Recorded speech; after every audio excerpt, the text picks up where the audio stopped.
नमस्कार, अस्सलाम वालेकुम, आदाब साथियों। आप देख रहे हैं एबी न्यूज दिल्ली। आज बात करते हैं सिलमपुर के जाफराबाद क्षेत्र की, जहां पर एक तालीमी इजलास हुआ।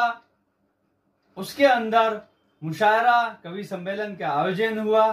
इसके अंदर शिरकत करी doctor Fahim Baig, doctor ACP, doctor Adesh Tyagi ने और बहुत सारे जो शायर आए थे उन्होंने। इन शायरों में एक गीता आदा, डॉक्टर पूनम माटिया, दानिश रजा और सरफराज दहलवी ने शिरकत की। देखते हैं एक रिपोर्ट।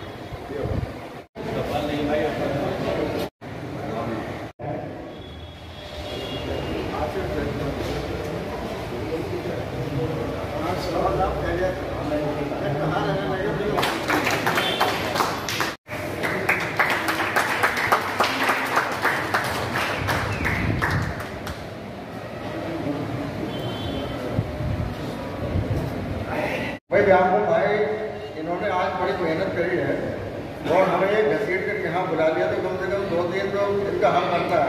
बिल्कुल।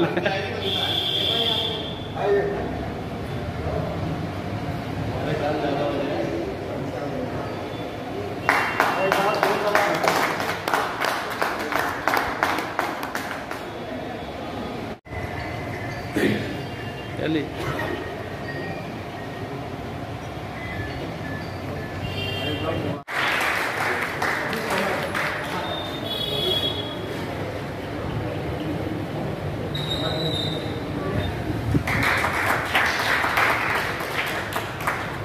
हमारे बीच में रेशमा जेदी भी बैठी है। रेशमा जेदी भी बैठी है, बहुत अच्छी गजल बैठी है। और मैं दरखास्त करूंगा हमारे असातिज़ा बज़ुर्ग शायर हैं सैफ सैनी साहब को ऊपर आए।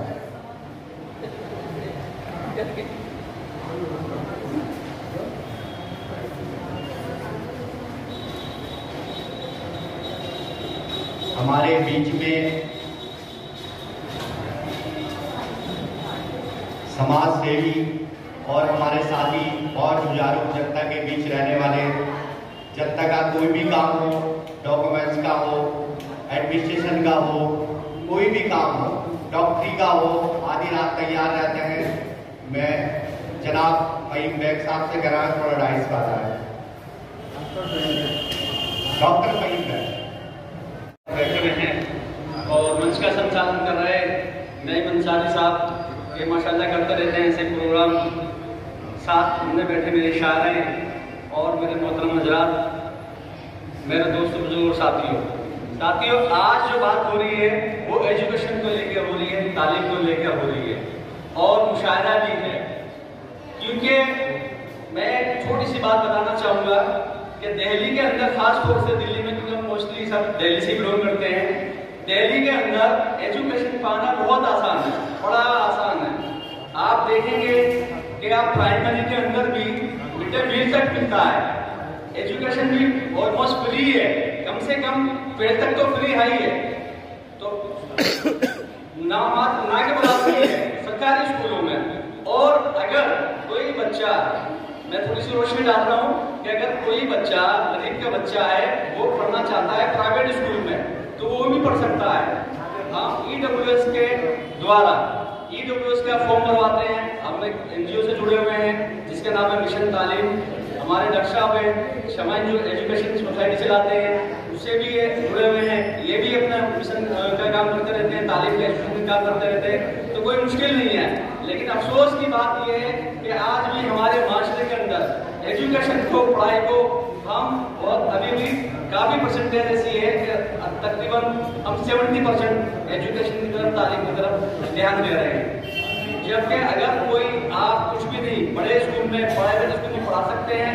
आप इनकम सर्टिफिकेट बनवाइए, EWS का आपके पास में अगर कोटा है उसे आपको एजुकेशन मिलेगा, वो भी नहीं है तो एक और है, अगर आपकी इनकम 3 लाख रुपए से कम की है, ये माइनॉरिटीज और SC समाज के लिए है।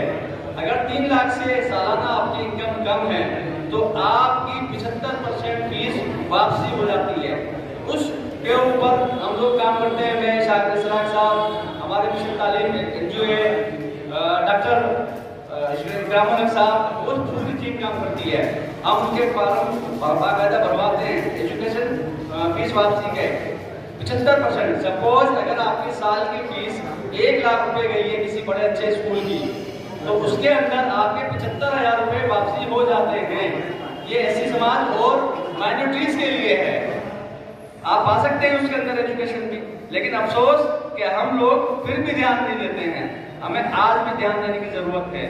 और एक बात मैं बहुत टाइम से नोट कर रहा हूँ, थोड़ा सा कम वक्त लूंगा, कि आज की डेट में हमारा मुसलमान समाज का जो माशरा है वो बड़ा तो वो बच्ची है, अच्छी चीज है, मगर जिस तरह हमने इसका मिसयूज किया है, बच्चे एक अलग तन्हाई में, वालिदैन अलग तन्हाई में, वो वक्त जो पहले हुआ करता था एक दूसरे के गम सुख दुख सुनने का, वो हमसे कहीं ना कहीं छीन गया है।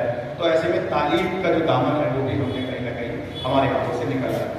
तो मेरी गुजारिश आज तालीमी जो मजलिस यहाँ हुई है, जनाब नईम हिंदुस्तानी साहब की फरिश पर बजरिए, तो गुजारिश ये है कि अपने घर के हर फर्द का डॉक्यूमेंट जरूर बनवा लें।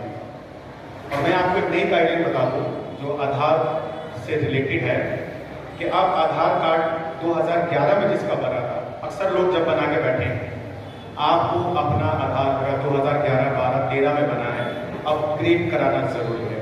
आपकी बायोमेट्रिक फिंगर्स, आपकी पिपल्स यानी आंखों की और चेहरा, ये 3 चीज़ें आपकी अपग्रेड होगी। और वो अगर आप कहीं बिना अपग्रेड कराए लेके जाएंगे तो इनवैलिड माना जाएगा, यानी KYC नहीं होगा। अभी भी आप अपना आधार निकाल के देख लें, किसी के आधार में डेट ऑफ बर्थ मेंशन नहीं होगी। 2011 में किसी ने मोबाइल नंबर जो डलवाया था वो मोबाइल उससे कहीं बंद हो गया, खत्म हो गया। तो ये जो तमाम चीज़ें हैं आधार से, क्योंकि आज हिंदुस्तान में सबसे अहम डॉक्यूमेंट या पहला जो दस्तावेज है वो है आधार कार्ड। अगर आप गाड़ी खरीदने जाएंगे तो OTP आएगा आपका रजिस्ट्रेशन के लिए। आप अपना लाइसेंस बनवाने जाएंगे तो OTP ये तकदीर हमारी है और चलते दरिया हमने रोके, वो तासीर हमारी। वाह वाह, चलते दरिया हमने रोके, वो तासीर हमारी है। और नक्शे कदम पर उनके चले तो दुनिया की औकात है क्या। जन्नत जिसको कहते हैं कासे, वो जागीर हमारी है।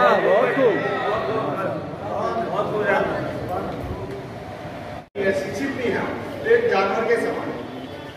तो ये बहुत जरूरी है। एक बच्चा होता है जो शिक्षित होता है तो एक अनसमझ होता है, वो कुछ नहीं जानता, और जैसे जैसे वो तालीम लेकर आगे बढ़ता है तो समाज का, देश का, अपने गांव का, घर का, परिवार का, सबका नाम रोशन करता है। तो तालीम बहुत जरूरी है। अगर जैसे कि आप देख रहे हैं कि आज से पहले लोग बात क्या करते थे, सियासत भी ऐसी थी ज़्यादातर, अखी तामील तो कभी ध्यान देती। तो मैं कहना नहीं चाहूँगा कि वह मंच सामाजिक है, सबका है, लेकिन सबको पता है, हर घर में चर्चा है कि जो हमारे ऊपर सरकार बैठी है, मैं बुराई नहीं करना चाहूँगा, लेकिन तामील के बारे में बताऊँगा उनका बजट कितना होता है, मात्र 2%। तो ध्यान ही नहीं है उन्हें, और दूसरी बातों में हमें उलझाकर रखते हैं। उन्हें भी पता है अगर हमारा हर आदमी शिक्षित हो गया हूँ, हना वक्त मेरा मैं ही सख्म भरता हूँ। मेरे शहर हो या शहर का भिखारी हो, जो मेरी कदर करे उसकी कदर करता हूँ। क्या बात, बहुत खूब। मेरे शहर हो या शहर का भिखारी हो, जो मेरी कदर करे उसकी कदर करता हूँ। क्या बात, बहुत खूब। जिक्र महबूब तो है मेरी कहानी न सही, जिक्र महबूब तो है मेरी कहानी न सही, गर नहीं है मेरे अशार में मानी न सही,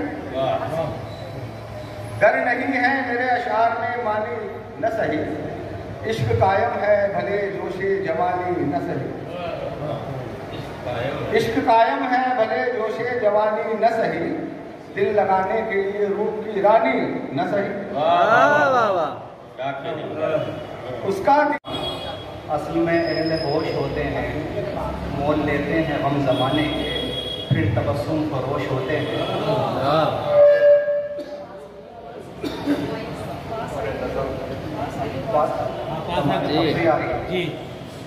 और आगे बस सही सुनिएगा, गज़ल है, छोटी सी गज़ल है, इंशाअल्लाह समाप्त कीजिएगा। आपके खूबसूरत समाप्त इरशाद कि ज़िंदगी वक्त आलम हो ये ज़रूरी तो नहीं, ज़िंदगी वक्त आलम हो ये ज़रूरी तो नहीं, हर बशर साहिब गम हो ये ज़रूरी तो नहीं। सुनिएगा कि ज़िंदगी वक्त आलम हो ये ज़रूरी तो नहीं, हर बशर साहिब गम हो ये ज़रूरी तो नहीं। और शेर देखिएगा जनाब कि आओ कुछ देर ज़रा प्यार की बातें कर लें, आओ कुछ देर ज़रा प्यार की बातें कर लें, किस्सा देरो हरम हो ये ज़रूरी तो नहीं।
किसी ने हमको समझाया बहुत है, बुजुर्गों का रही साया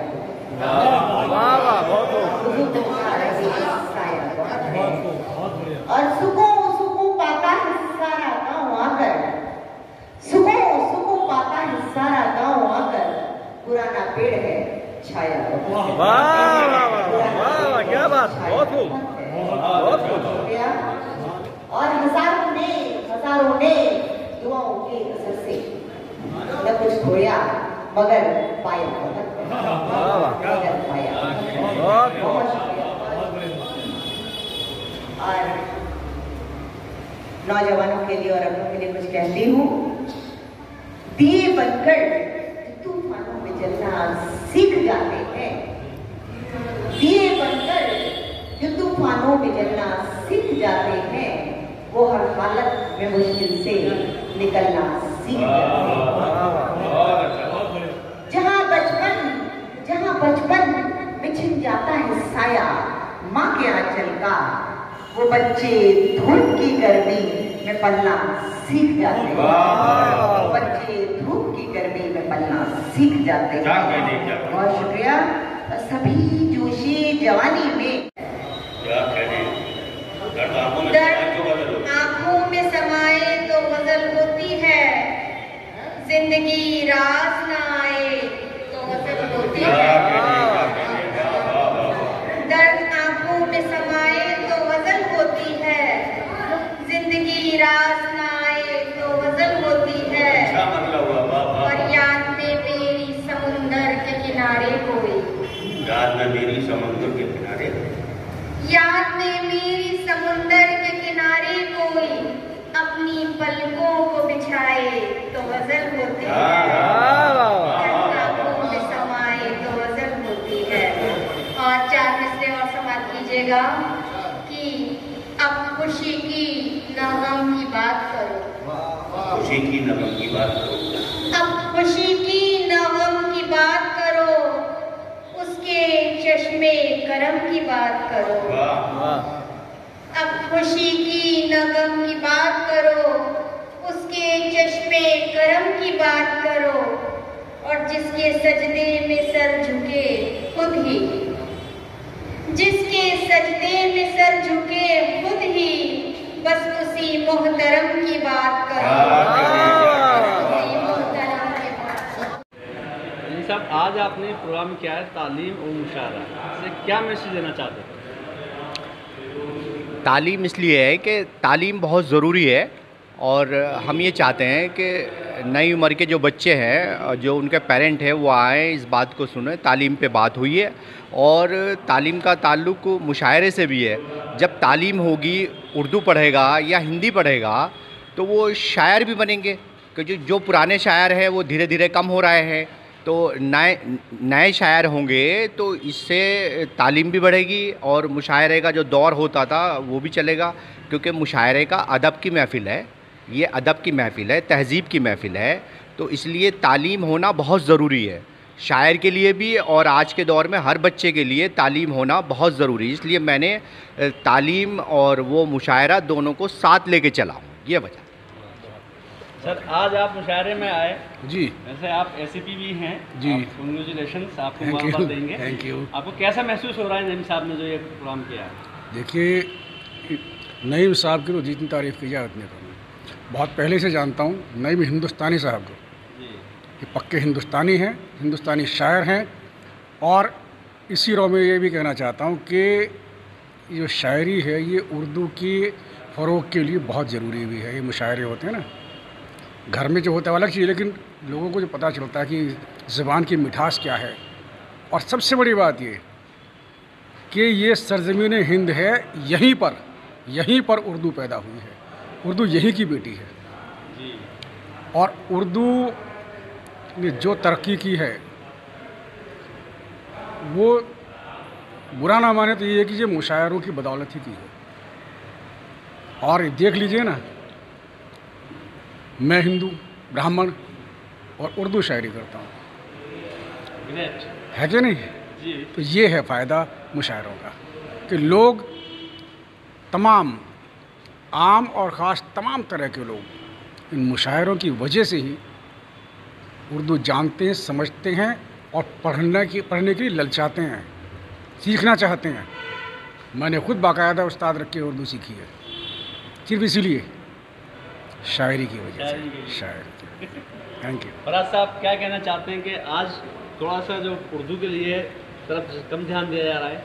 सबसे पहले तो मैं आपके चैनल के माध्यम से नईम साहब का बहुत बहुत शुक्रिया अदा करूंगा कि इन्होंने एक ही स्टेज पर तालीम यानी एजुकेशन, मुशायरा और कवि सम्मेलन का आयोजन किया और ये जो माहौल पैदा किया है। आज हम देख रहे हैं कि बहुत कम महिलाएं जो हैं वो आजकल शायरा बन रही हैं, क्या कहना चाहते हैं? सबसे पहले तो मैं आपके चैनल को और नईम भाई को मुबारकबाद देती हूँ। और ऐसा नहीं है कि शायरा कम हो रही हैं,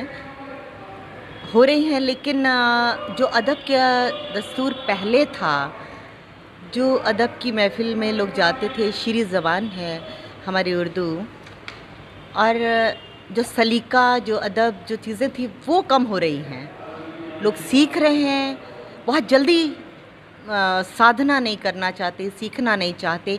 फेसबुक के माध्यम से बहुत जल्दी 1 साल में, 2 महीने में, 4 महीने में शायर और शायरात बनना चाहती हैं। तो वैसा कुछ नहीं, इसके लिए आपको बहुत मशक्क़त करनी पड़ती है, बहुत साधना करनी पड़ती है, बहुत अदब की चीज़ों को, छोटी छोटी चीज़ों को सलीका सीखना पड़ता है, तब जाकर आप शायरी में दाखिल होते हैं। मेरा ऐसा कहना है। ये सीखें ज़रूर, लेकिन सबसे पहले जो ज़रूरी चीज़ें हैं उस पर ध्यान ज़्यादा दें, क्योंकि तभी हम अपनी नई नस्ल को एक अदब, एक शायरी और एक खूबसूरत लबो लहज़ा दे पाएंगे। आप तो अपने एक शेर पढ़ दीजिए आज तो बस ये दरख्वास्त है, आपके अच्छे शेर पढ़े मैंने देखे सुने आपके।